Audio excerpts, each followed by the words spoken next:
All right. Hello, everyone. Welcome to our March San Francisco Products That Count webinar. Today's session, I have to say, is a must-have for product people who are navigating how AI is really reshaping the role of product management. Things are moving quickly, and the horizon is certainly changing. So I think getting into this session, really understanding Pratik's view of the future of PM as a GM in an AI-driven world is a great one to be in.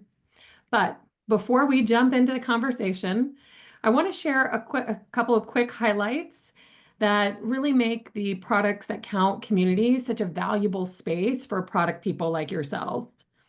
So first of all, there's over 500,000 PMs reached through this community. We are one of the largest and the most influential networks of product managers globally.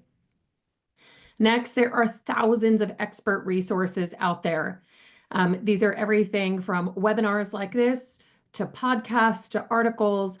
Our library really has content that can help support you wherever you are in your product career, whether that's somebody new to the role or looking to get into product, or you're a chief product officer. So if you're looking to sharpen your skills, explore some emerging trends like this one, or really lead your team more effectively, Products That Count is your go-to destination for product excellence. Now, a bit about me. My name is Denise Hemke, and I'm honored to be your host for today's session as the San Francisco chapter lead. Outside of my involvement with Products That Count, I'm the Chief Product Officer at NeoGov, where we deliver purpose-built software in the HR and public safety space that is really built for government agencies. And I'm thrilled to welcome our guest speaker today, Pratik Shah. Pratik, I've had the luxury of working with him in a past life, and he is a seasoned product leader with deep expertise in both the B2B and the B2C product management space. Pratik is currently a Senior Director of Product at Checkr, where he leads teams building the core platform and product-led growth-focused teams, really an engine to fuel that company. And he's held previous product roles at big, well-known brands like Lyft and Airbnb. So as I was saying before, in today's webinar, Pratik is really going to explore kind of this role that is evolving, the role of the product manager, into that of more of a general manager, and just in context with AI and how that is shaping the way that we work and how our role is defined. So he'll share some insights on skills that product people need to develop, really how to kind of focus and think kind of as a general manager, and really where AI can empower PMs, to step up more confidently and have some strategic ownership. So today's session is going to be an exciting one. Just a quick housekeeping reminder before we jump in. If you have questions, please don't hesitate to put them in the Zoom chat throughout this session. I'd actually ask that you use the Q&A portion as opposed to the chat portion. And if you don't know where to find the Q&A, it is probably at the bottom of your screen where it says ... And you'll find the Q&A section there. I will moderate those questions for the back half of today's session. So Pratik's got great content for the first half, and then we're going to get to ask him all of your questions in the back half. So with that, please join me in welcoming Pratik. Thank you, Denise. Right. And welcome, folks. I'm going to try and share my screen, and hopefully all of you folks can see this. Right? Awesome. Looks great. Perfect. So thanks, Denise, for introducing me. Yes, Denise actually hired me into Checkr, so we've definitely worked really, really close. And a little bit about me. Right? So I grew up in India, lived in multiple cities, did a little bit of stint across Philadelphia, New York, UK, Bangalore, London, and back in SF. But now home is Bay Area. Right? While not working, I enjoy spending time with my two kids. They're 8 and 12. And I'm currently learning to play pickleball, along with tinkering with AI tools. Awesome. Let's jump into what I want to present today. I think three big areas that I want to talk through. Right? Like, so I think first we'll try to flesh out what is AI's impact on PM role. And I'll try to use practical examples that I'm seeing across sort of my workplace as well as folks in product. Number two is AI impact on product teams itself, right? And we'll go through a really interesting use case around building prototypes. And then last is a question then, which is if AI is having so many impact on PM role as well as product teams, where should PMs focus? What should we be doing? All right. So let's start with the first one, right? Which is AI impact on PM role. And I'm seeing this really, really interestingly shift recently, right? It's not just sort of changing product management, but it's giving PMs a lot of time and energy back, right? And so there are five broad areas that I'm starting to see product managers start offload to AI, right? And things where we would think are like, hey, these are strategic, these are things that PM should be doing all their time on or spending all their time on, not necessarily, right? So let's start with like each of these examples. The first one, writing PRDs. Before AI, I mean, most of us, like we've spent days writing PRDs, multiple revisions, formatting, and the same goes for product reviews as well, right? I think there's a lot of thought given in terms of writing, especially in written cultures. That has changed significantly, right? And I do this, my groups do it. Um, we leverage ChatGPT, Claude, right? And we prompt this correctly. We help like think through it with a back and forth, but you can churn out really decent PRDs in a matter of hours, right? It doesn't take days, and you get good feedback, right? What you can also do is have a list of sort of good PRDs or reference PRDs, and even those Claude and ChatGPT will use to produce new PRDs, which are in that format with that sort of thought process and with your style, right? What is PM's new role now? Review for accuracy, prompt back and forth so that you can subtly change things that matter, ask questions, right? Refine sort of like specific aspects, pull in examples, and then align stakeholders, right? So we get to do a lot more, we get a lot more free time to actually do things beyond writing the initial PRD. Same thing applies with strategy docs, right? I have written really interesting strategy docs using ChatGPT, Claude, right? Again, they're not going to write the entire strategy doc for you, but you can use them to produce a lot of structure, produce a lot of like, you can give it inputs in terms of thoughts. You can give it raw inputs, you can give it links, and the strategy doc starts becoming more and more powerful, right? So I almost think about it as a brain thought partner that helps me write strategy docs way, way faster. And we define it. And again, what do we do after that? We align people, right?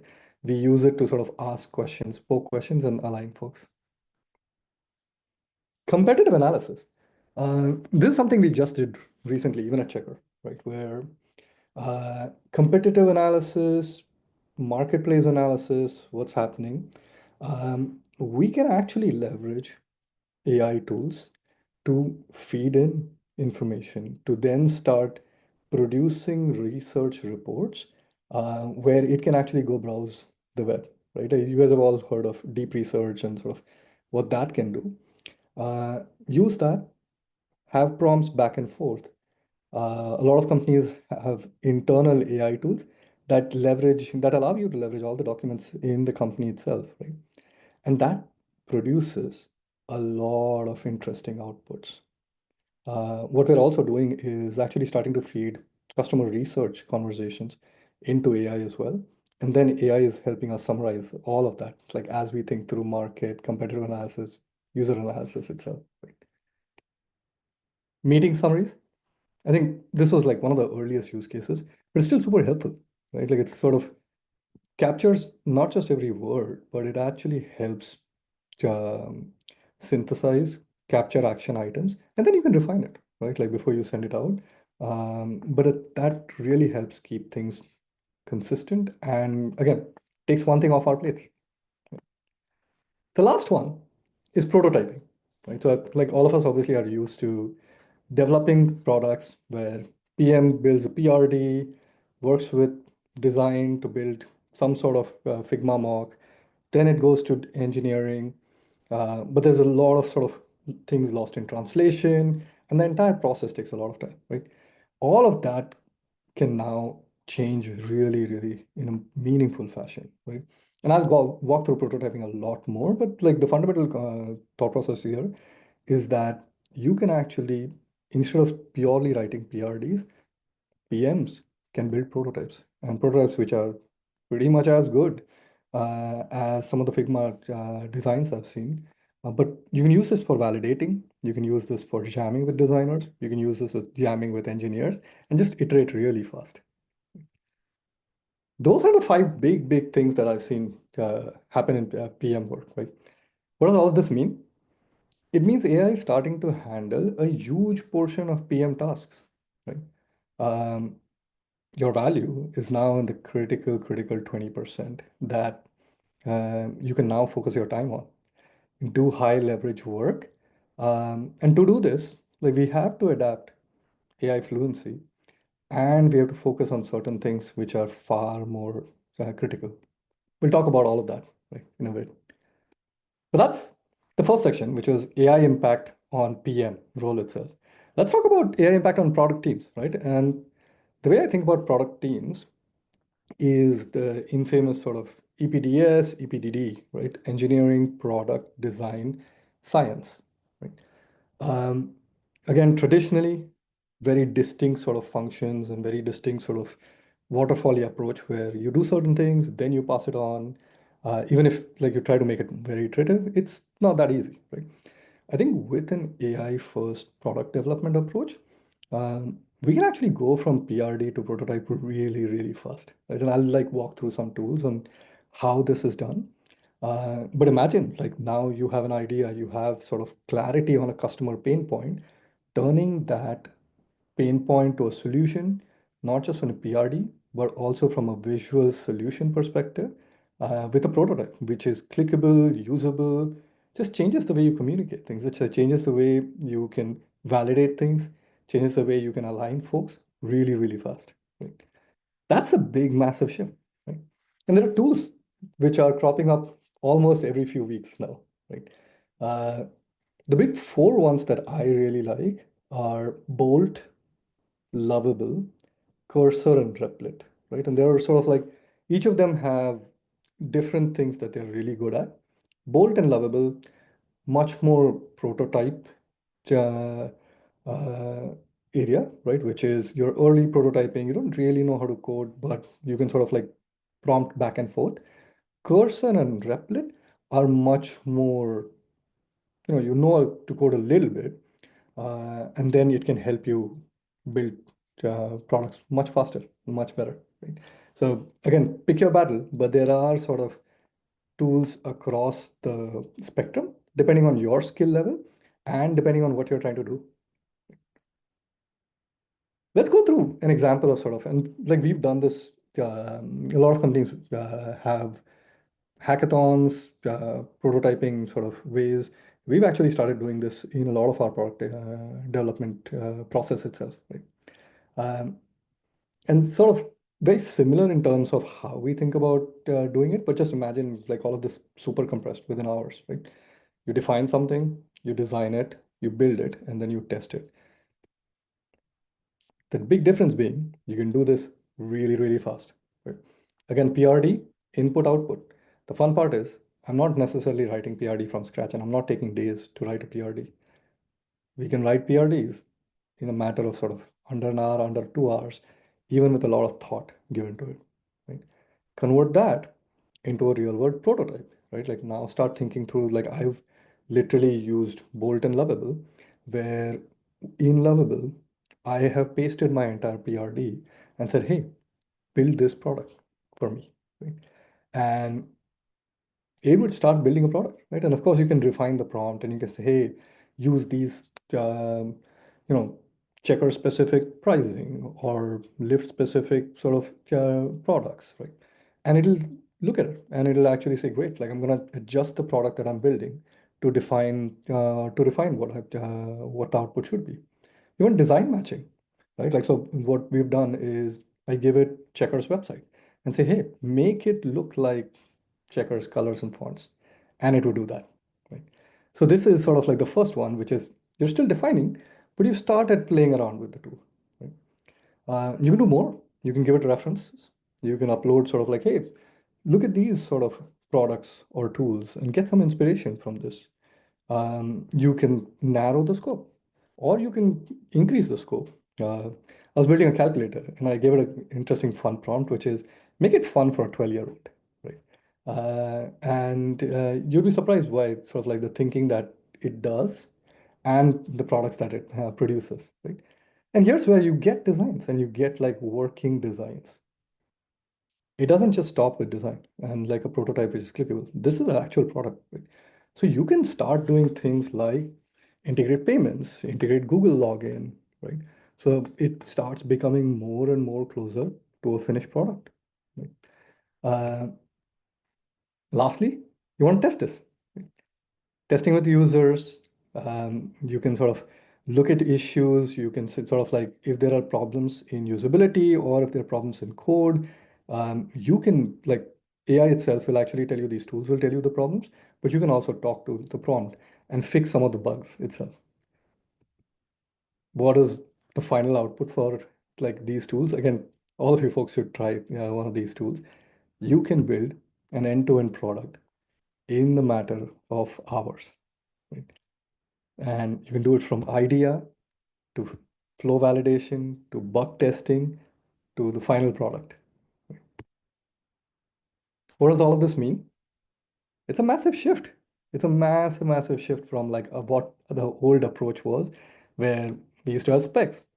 It took days and weeks to align and prototypes with design. And that, again, there's a lot of things that get lost in translation. And then engineers build. But the feedback loop and the development takes months, right? What we can now do is accelerate a lot of this within days, right? We're not there yet in terms of saying, hey, the entire product can be built in matter of days, but we are right now at a place where at least the product to design, design to engineering, that and users, that entire feedback loop, that is far more rapid than it used to be. Right? What does all of this mean for product teams? Right? Like there's a lot of questions here and a lot of interesting sort of controversial opinions in if you look at the web, right? There are some controversial opinions saying, hey, do we even need product? Do we need design? Do we need engineering? Like, will AI do everything? I'm not sure if that's true, right? Like, so that's one sort of like big opinion. The second one is more around like maybe roles start becoming more fluid, right? Maybe a PM and designer is the same. Maybe a PM and engineer is the same. Again, I think there are like the way I think about it more is I think we will need people and folks who are focused on the user. We will need folks who have a really keen eye not just for existing sort of designs, but even sort of like new ideas. And you'll need folks in who build scalable engineering solutions to what you want. Right? So the roles will exist. Do we need an 8 people engineering team? 10 people engineering team? Maybe not. Maybe we start working with a much smaller engineering team where the engineers are focused on scalability and sort of like far more difficult and important issues. And while a bunch of the UI development and a bunch of sort of quick low-level items are built by AI. So between PM, design, and a smaller engineering team. That could be really, really interesting as outcome. But right now, it's definitely helping make collaboration faster, right? And that's, I think, like a huge positive. Awesome. So with all these changes, right? Like, so we talk about like PM role, highly accelerated. We have a lot of tools now. We can go much faster. Product development itself, again, far more collaborative. We can get to mocks and sort of prototypes within hours. What does it mean for PMs? What should we do? Right? Is AI going to take over our job? I'm not sure yet. Right? Um, I think what it does do for PMs is it allows us to focus on strategic areas. It frees up time, right? It frees up time from a lot of work which we had assumed is what we should be doing and what will keep us busy. It'll change the metrics. It'll change what we think of as success. Um, but it'll help us think through and focus on where the product needs to be, what are the user needs, where should it go, and ultimately create value. Right? Here are four areas which I started thinking through where PMs need to spend more and more time, right? And in a lot of ways, I've always thought a lot about these as areas where good PMs should be spending time. The beauty is now we get time back to actually spend time there. Number one, customer discovery, right? And I'll use some case studies here. Um, let's assume you're at Airbnb, right? And the constraint here, or like what you're thinking through, is like find out why people are not returning to book. And I face this problem, right? People return to book once a year, maybe not even once a year. We took a lot of time to think through what we should do and how we should build it. If I were back there now, I would like be able to create creative solutions way faster. And this is similar to what a PM can focus on, right? Which is talk to customers, understand sort of like what do they need, why are they not returning, and solutions can be many, but you could create recommendations to inspire sort of new locations, right? Creativity, right? Um, imagine you're at Lyft, right? You're launching a new airport experience. There are various ways to launch a new airport experience. We've all been to airports where it kind of sucks, and you're waiting for rides all the time. Can we now leverage AI to synthesize interviews, surveys, and generate like interesting insights and interesting creative solutions, right? And we can actually do that, right? And there's nothing that stops us from doing it. So a good PM would be someone who actually leverages all of this and ultimately comes out with a really interesting and creative solution. Ecosystem development, right? Um, imagine you're in mobile advertising, right? And I think like the ecosystem in advertising, but an ecosystem in most companies, right? Like you have partners and your partnerships. How do you think about expanding your product usage? How do you think about accessing certain kinds of customer segments? Um, and what do you need to do to win there? Right? Those are the kinds of thinking that you can now be freed up to do. Lastly, P&L thinking, right? Imagine sort of like as a product owner, you're not only responsible for product metrics, but you're responsible for business metrics, right? And you have challenges there. Optimize revenue, optimize profitability. PMs can now and will need to start thinking through business metrics, LTV, CAC, churn, a lot of things that you would have thought, either business analysts or GMs or sales folks or marketing folks would do. It's not necessarily true anymore, right? Like I think the PM again increasingly needs to wear the hat of a GM, right? First, thinking through user needs, expressing creativity, um, thinking through ecosystem, and now through P&L thinking overall.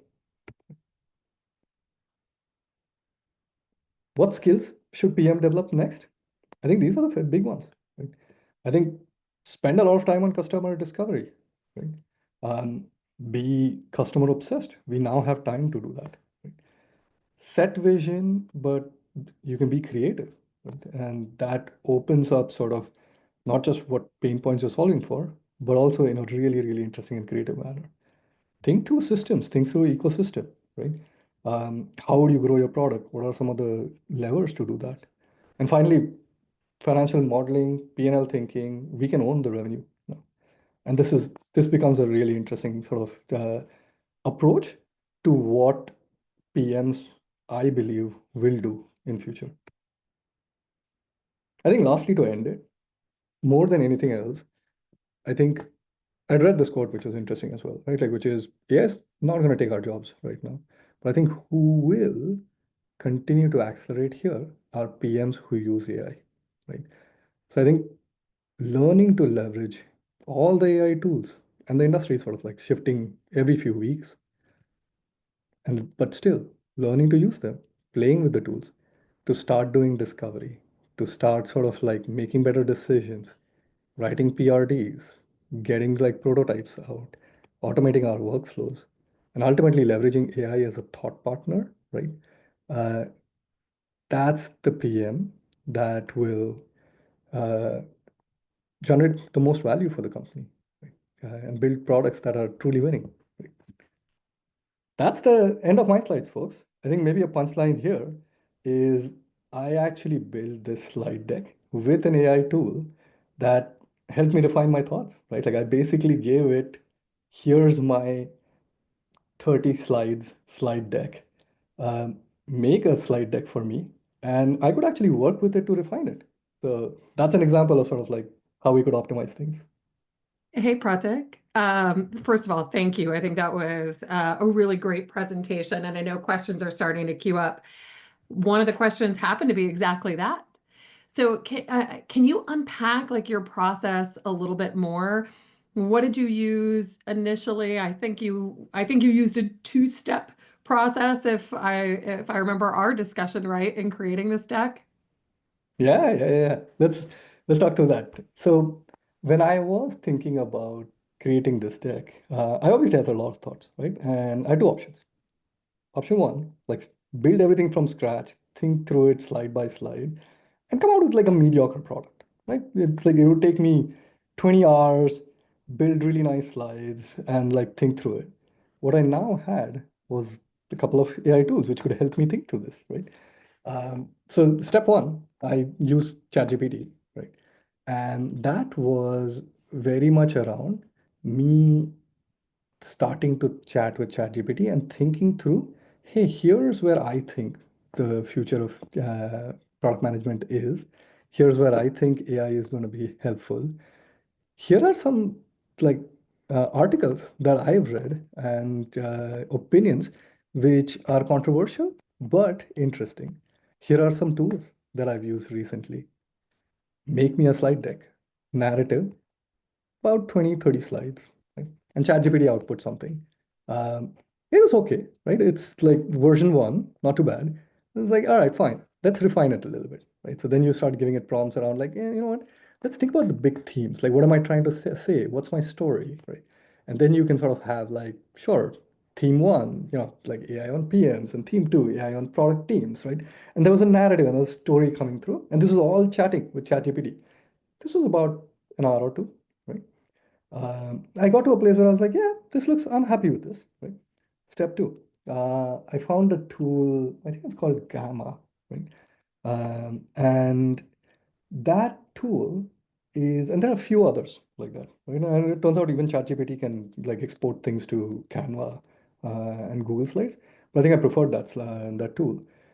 You can input an entire slide narrative. You can even start chatting there and like build out slides, but I preferred this where I inputted an entire slide narrative and said, great, build me a slide deck, right? Again, V1 was decent, but not great. And then I started refining. The fun part is like you can refine it at a per slide level, right? And that's where it's like, again, your job in a lot of ways as product managers or as a presenter is now a lot around refinement and a lot around sort of like what makes sense? How would this look? How would this come across? Like, what's the story I'm trying to say here? But that was the finished and polished product. Probably took me like 3, 4 hours. And then, of course, Denise and I like jammed on it a little bit. And I was like, great, this is awesome. No, it's pretty amazing after you'd already gone through all that. I don't think there was a lot of refinement to do, which was great. And I think, I think your key message in all of this, right, is I think when we all probably first got Chat GPT in our hands, we thought of it as a synthesis tool. I can take all this data and I can synthesize it. I can access the web, I can synthesize it. But what's coming across loud and clear today, right, again, is like this back and forth, right, thought partner Yep. ideation, which is what we all do as product managers every day. Yeah, absolutely. I think my fiance said it really interesting. This is almost like you're in a consulting firm and you're the partner now, and you have associates, and you have unlimited associates. Right? Yes, yes. I like to think of it as a conductor with an orchestra, Yep, right? And ChatGPT is just one of the violin players. I've got other tools out there. exactly. I've got a bunch of other questions here queued up for you. This is going to be a fun session today. All right, first one for you. I'm a PM in a leadership job, and did not have the opportunity to work on any AI related projects. So now, as you're looking for a new job, right, everything says prior AI experience, as a requirement. So how do you suggest kind of approaching this without the opportunity or having that AI background already? Yeah. I think that is an interesting trend that is going to present itself even more sort of like as the industry grows. I think I'll say a few things here. Number one, I think most likely every single company, including your current one, is going to try and ask the question internally. Are we using AI? How should we be using AI? Right. So I think starting to do that at work itself and starting to pick up projects where you are starting to dabble in AI is sort of like the easiest number one thing to do. I think number two is think about pet projects, right? Like projects which you're doing outside of work, which are either leveraging a lot of these tools, either building some things, and now again, building things is accessible to a lot of us, right? Um, but use that to showcase sort of like both depth as well as understanding of the AI world, right? I think those two should help bridge the gap. Yeah. And I love it. Like you talked about a couple of products today, right? Maybe I'd go back to a couple of those. Lovable, Yeah. and Bolt. And one thing that you and I were riffing on is like you played with those products, right? I played with those products. And so to your point, like have fun with it, get your hands on the product. I'm curious, like what did you do with either one of those tools? What did you play with? Oh, I played fun stuff, right? So I think one is I just started with like basic things around like build me a mobile calculator. And of course it built like a basic mobile calculator. I think the fun part was like when I started giving it prompts, which is like make it interesting. Like these colors are boring. Or make it interesting. Like make it for a 12-year-old, right? So you can sort of like start playing with building quick products and like giving it like almost your own color, right? And the second thing was just work projects, right? Like we've started doing it as at work, even between PMs, right? And we're not even sort of like, this is not a real project. We're like, hey, this is like an idea. We've had it for some time. Why don't we just visualize it and see how it goes, how it Yeah. feels, right? And like that's where I've used Lovable or I know Denise, you've used Bold. So it was interesting to see like who likes what. And I was like, this is great. Hey, I've since our last talk, I've used Lovable too. Oh, nice. So it is really fun. I think to your point, like find places, right? If the picture's worth 1,000 words, a clickable prototype is worth a million. So play with it. All right, we've got a bunch more questions for you. Do you think PMs need to have a technical understanding of the AI to be effective, or just enough to ask the right questions? I think it's a bit of both, right? I think, first of all, like we're all already far more dangerous by just having just enough to ask the right questions, right? Like we're far more dangerous in a good way, right? We're far more effective. We can build products which are far better. Like we can go faster, we can be far more creative. So that I think doesn't come for free, right? It requires a little bit of tinkering, it requires a little bit of usage, and that is accessible to everyone, regardless of your technical chops. I think in terms of how technical or how deep you should get, I don't know if it requires as much technical, of course, the more technical you are, it's great. But there are simple podcasts out there. There are simple sort of like um, uh, documents or like simple posts, which can give you a sense of like what's happening in the AI world, right? What are like the big shifts, like what's happening in the agent framework and sort of like what are the big players there. I think you can get a sense of the ecosystem without being technical at all, right? And I think just being able to speak that language and understand where the world is going itself will make you a far more powerful PM. Yeah. Yeah. I think you're saying that, and I suspect that part of the nuance too is where do you want to play in the stack? Hmm. And so I think there are PMs, right, that are building AI services, and there are PMs that are up the stack that are maybe using AI to build product or leveraging services. And so I know you've got some teams that are doing some of those things. Can you talk about that part Yeah, a yeah. little Yeah, yeah, and I think both, right? Like so outside of Checkr as well, you're right. Like there are companies and tools which are purely sort of like deep in terms of building APIs, right? And here you're building sort of database or you're building sort of the LLM models itself. You probably need to be far more technical there, right? Again, I would still say you need to be a little technical, but you need to be customer centric first. Then bit? there are roles, I think, as you were saying, right? Like a lot of fun, exciting things is actually happening in the application layer, right? And there's a lot of, again, a lot of thought and debate on like ultimately LLMs and sort of like the underlying AI infrastructure will not be the differentiating factor, right? And the real differentiating factors will start, and that's where value will be captured, will be in um, the business layer, right? And solving like using AI for very specific applications, healthcare, legal, right? And you can see companies sort of like pop up in each of those spaces. So Mhm. there, you still need to understand the basics, but you're going to be fine.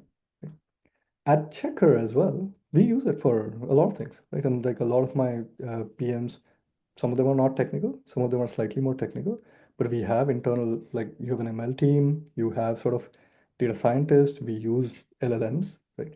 And along with those, the PMs are 99% focused on the business problem, the user problem. Yeah, love it. A couple more questions maybe related to the prototyping tools. I'll kind of lump these together. Mhm. So, first of all, do you think this leaner and more rapid approach to developing products will result in opportunities for smaller development shops to quickly launch disruptive products? And so, how do you think that's going to change kind of the landscape of product development? Let's start with that one. Oh yeah, absolutely. I mean, I think there's this interesting article about this whole a one-person startup or sort of VCs have started quoting things like $1 million ARR per employee, right? And I think like all are different ways of starting to say, can companies create significant businesses and significant products without requiring a lot of people? And I think the answer is yes, right? Mhm. I think we will start seeing a lot, and frankly, lovable. I think it's like it's a 15 people company in Europe, right? And it's Yeah. one of the fastest growing company right now in Europe right now, right? And it's the same across a lot of tools, right? So how big your company needs to be is going to matter less and less. How opinionated and how close you are to the user problem will matter a lot more. So I expect an interesting sort of, it's almost like when the App Store was launched and when you had like mobile developers left, right, and center, right? And the kinds of products and the kinds of games they made, they were very small companies, right? That is probably what's going to happen. Yeah, it's interesting. And again, you and I were talking about like the economics haven't been there in some cases to go after a particular idea because, it's too niche of a market. Yep. And if you needed a 25-person startup to build it, then you couldn't. But now you can. Yeah, and you may or may not need VC money, or you may need like much less VC money, which is actually healthy for all of us, right? Yeah. Yeah. Bootstrap your own startup. Exactly. Exciting. Exciting. And then maybe the second one related to that is again going back to how to use these prototyping tools. Um, just kind of questions on, are they used as add-ins? Are they used separately? So a little bit of the mechanics maybe for somebody who's not acquainted with them. Yeah. So I think the fun part is they started as complete separate products, right? And I sort of like played with them. You can paste in PRDs. You can even start chatting with them without PRDs and build prototypes, right? um, at least lovable and bold. Um, Cursor and Replit, like deeper in the development, like engineering life cycle, and they're used like Cursor is used specifically with like very close to sort of like development, like linked to your IDE and like helping you build code and correct stuff. Right? What's interesting is things like Bolt are now starting to connect to Figma, right? So it starts closing the loop from a separate tool to sort of connected, right? And sort of like now you can import files from Figma, you can export things to Figma, you can import sort of like PRDs. I think the future is going to be that they're going to start getting more and more connected, right? And as they get connected, you will ultimately get to code really, really fast.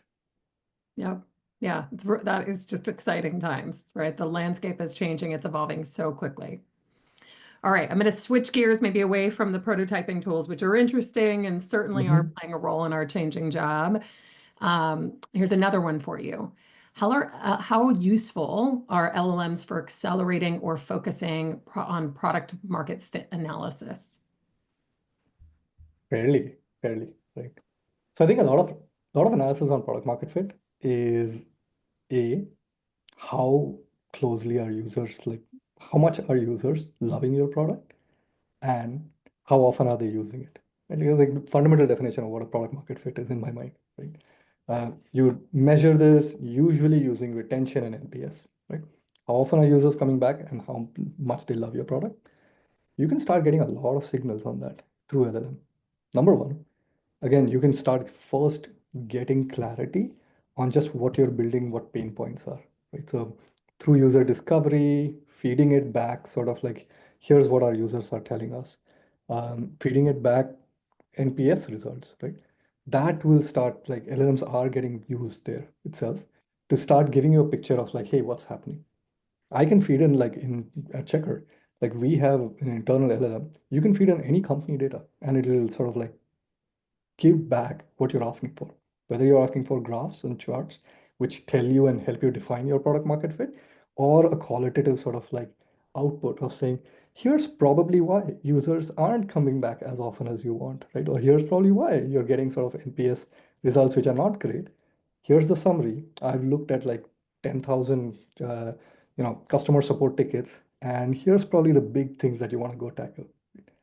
It's There has never been a more interesting and exciting time to quickly get that feedback, summarize it, and then gauge and improve your product market fit. Yeah, I love that. Helping you kind of listen, synthesize these different sources, and then to your earlier point, like become that thought partner to help you figure out where do I channel and focus my energy. Yeah. I mean, there's still like we still as PMs need to discover product market fit and like continuously build it, right? So there's still a lot of on us, just the way Denise, your analogy of like the orchestra conductor, right? Mhm. But you have an army now. Yeah, yeah. We've got an army of, a data analyst, Mhm. uh, maybe just a regular analyst who's helping write user stories and PRDs. You've got another analyst who can help analyze all these incoming sources of data. It's pretty incredible. Yeah, and qualitative inputs from users, right? Yeah. So it like different LLMs can help you do this in a really interesting manner. So, kind of related to that idea of like, how do I leverage these LLMs? How do you handle confidential and private information, when you are using these LLMs? Like, if you were somebody who maybe didn't have access to this at work today, I'm certain your first set of advice is don't just go stick your company proprietary information in ChatGPT. Maybe walk somebody through what they should probably do. Yeah, I mean, I think you said it right. I don't, I think security becomes really important. Obviously, all these LLMs are trained on data, even given by users. So you want to be careful, right? Step one, I think first, like however big or small your company is, there are ways in which you can chat with the IT department and figure out a way in which you can get an LLM inside the company, right? Why that's not possible for everyone. So then I think the second step that I've used is you can like you don't want the exact sort of solution from like you don't want an exact solution from ChatGPT or any sort of LLM, right? Like what you want is validation or disproving your own sort of thought process and hypothesis, right? So what you can do is generalize it, right? Like say you're solving a very specific problem at wherever I am, Checkr, Lyft, I can generalize the problem. Like I can sort of like say, here's sort of like the thought process of what I'm thinking. Does it make sense, right? You can generalize PRDs.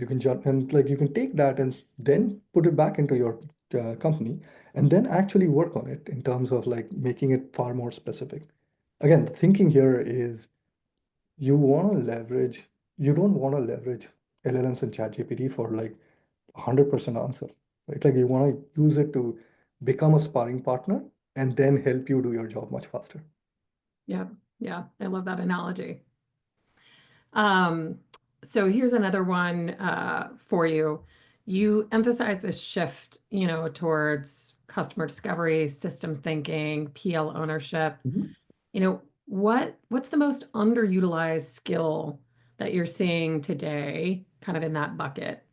And then how would you suggest if you were coaching somebody on your team to go out and develop that set of skills? I think a lot of these, frankly, right? Like I think, and the you can never do too much of customer discovery, right? Um, you can never do enough on sort of like having a really good grasp of the economics of your business and what really matters, right? Um, and I think the same thing goes for like ecosystem development, thinking through partnerships. So in my mind, sort of a lot of these are underdeveloped and for various reasons, right? Like one, like we just don't have time. Like PMs, like we're all so busy, and we're aligning so many people that it's the easy ones to sort of say, hey, I'll do it, but I'll do it later, right? Um, I think this AI now gives us time to do that, right? So I think like number one is just like now we have time. Like now we can actually say, hey, here's like things that we should do as important things. I think the way to develop this is, I think, a few ways. I think one is deliberately taking and spending time on it, right? Which is, think about it as like write it in your OKRs and write it in your goals. If you don't want to write it with your manager, write it for yourself, right? Uh, Spend 3, 4 hours a week, right, on some of this stuff. Customer discovery, get on calls with customers, right? It's like that, as easy as that. But I'm surprised like how difficult that is and how few people use it, but like do it regularly. Um, Understand your metrics, like spend time with your finance folks, spend time with your business folks, right? So get a much crisper grasp of like where is the business headed? Like what are some of the underlying things that they're concerned about, right? Same thing goes for like product metrics as well. And like again, strategy, right? Like, so the strategy is like, this is where it's like now you don't have to do it in a vacuum. You don't have to just like read an article and be like, this is strategy. You can actually chat with ChatGPT and think of it as a sparring partner and start building better docs, right? And that you can then leverage, you can sort of like use it in product reviews, jam with other PMs, but that will help you build better skills. I love that. I love that. I love that first step of like the self accountability, right? Put in your OKRs, block out your calendar for it. Um, because it's easy to let everything else just kind of become all consuming. It is. I mean, I think we talk about it as well, which is like I do it like deliberately, which is like block my calendar for thinking time, right? And like as a PM, it's like really easy to like get your like most of the day with like 30 minutes meetings or 1 hour meetings, and you like look up after your desk and you're like, what did I spend time on? Right. So I think it's useful, but I think like you kind of need to start thinking through blocking out times. And then, of course, like you said, right, like accountability, having some sort of like internal sort of metrics of like, here are the big things that I want to spend time on. And the more time you spend, the better you're going to get at it. Yeah. All right. I got a couple more rolling in here, and we do have a little bit more time. So if you've got a question, get it in now for sure. All right. Do we worry that in the future, PM creativity and conceptualizing new products will go down a bit? Since we might start asking more and more to ChatGPT as the starting point, and our thought will be biased or guided by ChatGPT. And it's a really interesting question. I actually read an article recently which also said something similar, which is like ChatGPT is making us dumb. Mm, So it's interesting, right? I think it depends on how much you want to offload and how much you want to like actually use ChatGPT or Copilot or any of the LLMs as a thought partner, right? Like my opinion is very much on you want to leverage, like this is almost sort of a PM, the smartest PM that you could hire, right? For you and with you, and who's your companion. Right? Mhm. How do you leverage that to think through ideas and spark ideas, but it doesn't end there, right? And that sort of like prompting back and forth, thinking through other ways of doing things is going to make you more creative as well. So I would argue against that. I think if the outcome is like build me something and just make it the smartest that you can, and you ask the LLM to do everything, and if you're lazy, sure, right? Like it's going to take away creativity. But if you're clear about things that you want to prioritize, right? User centricity, creativity, sort of just thinking through PNL and stuff, and then use Copilot as a sparring partner, the outcomes will be different. Yeah. And I think it goes also back to what you said earlier, right, about customer discovery, Mhm. right? How deeply we understand the customer need. If these are easy problems, right, that the LLM can solve, then yeah, they will be commoditized. And frankly, you won't have any differentiation in the market. But if you deeply understand your customer problem and you're still finding how we can differentiate, Exactly. right, it's more than just letting the AI spit back an output. Mhm. Yeah. 100%. Yeah. And so I think that's the key piece of your message is actually this will speed up, this next step in the flow, but it's actually the upfront work on the customer discovery and the strategy where frankly we don't get to spend enough time today, and that's where we need to spend our time. Exactly. And you have a sparring partner who can help you do that in a much better way, right? Totally, totally. I think that's great. All right. Do you see PMs getting to a point where they're able to directly implement cosmetic or smaller changes to the product as opposed to passing it on to Eng? This is a fun one. I think not right now. Would it be the same in 3 years or maybe even 2 years? Maybe, right? So I'll give you folks a real example. Like we literally started thinking through this, which is hey, maybe like we're trying to design like an internal admin tool, right? And we've been spending a lot of time on like, hey, how do we design it? And what would internal admins want? And maybe this is V1 and V2, right? We came up with the thought process of like, what if we actually give the front end almost as easy as using Lovable and Bold so that they can build their front end the way they want and we'll power the back end, right? Um, so long sort of like way of saying, I think there's a future where a lot of AI tinkering, UI sort of like quick refinement could be done by PMs, could be done by end users, like at least like admins and internal end users. And that's actually a great place to be in, right? Again, it gets us to doing more high leverage things. Yeah.